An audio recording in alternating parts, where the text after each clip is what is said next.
বন্ধুরা আবার একটা রেসিপি নিয়ে চলে এলাম। তো দেখো কড়াইয়ে তেল ধুমে উঠছে। তো এই দেখো আলু আদা চাপিয়ে দিলাম, একটু চাপা। এ দেখো তেল আর রসুন ফোড়ন দেওয়া হয়েছে। আর এদিকে দেখো লাল শাক আর আলু দিলাম, এরকম হয়ে গেছে।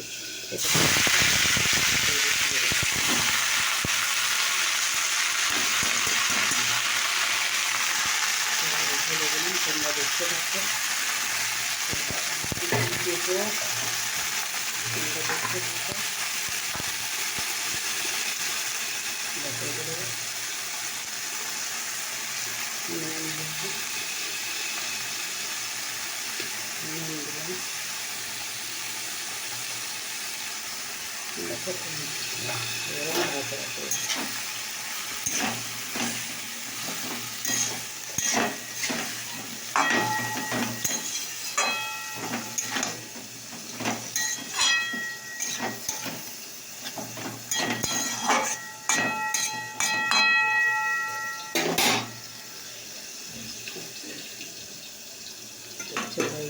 দেখে আবার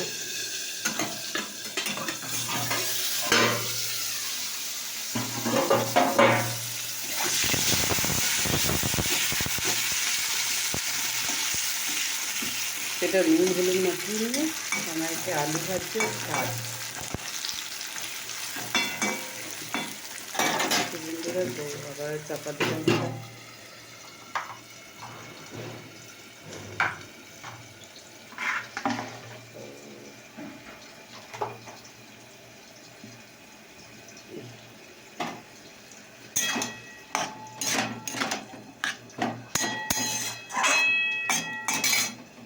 তো এখানে এটা দিলাম।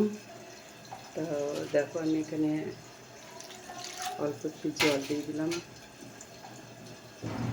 কেন দিলাম বলো তো বন্ধুরা, জলটা দিতে হতো না, ওই আলুটা সেদ্ধ করার জন্য আমাকে জলটা দিতে বাধ্য হলাম, বুঝেছো। এখন এটা এখন হোক, এখন সেদ্ধ হবে। দেখো বন্ধুরা আমার আলু রেসিপিটা হয়ে গেছে, ভাজাটাও প্রায় হয়ে গিয়েছে একরকম, বুঝেছো বন্ধুরা। তো এটা তো হয়ে গেছে, এটা তো হয়ে গেছে, এটা টোটালি তোমার কমপ্লিটই হয়ে গেছে, বুঝেছো। তো আমি প্রথমে নুন হলুদ মাখিয়ে দিয়েছিলাম। এরকম সুন্দর একটা রেসিপি যদি তোমাদের খেতে ইচ্ছা করো, অবশ্যই তোমরা এরকম করে আলু কেটে নেবে, গোল গোল করে। খোসা ছাড়াইলেও হবে, না ছাড়াইলেও হবে। তো খোসা আমি ছাড়াইনি, তো আমি গোল গোল করে কেটে নিয়ে আলুটা ভালো করে ধুয়ে নুন হলুদ একটু মাখিয়ে দিয়েছিলাম। তারপরে এরকম করে তেলের উপর দিয়ে ভেজে নিয়েছি সিম্পলভাবে। তো দেখো আমার রেসিপিটা হয়ে গেছে, আমি মনোভব করে দিয়েছি। তো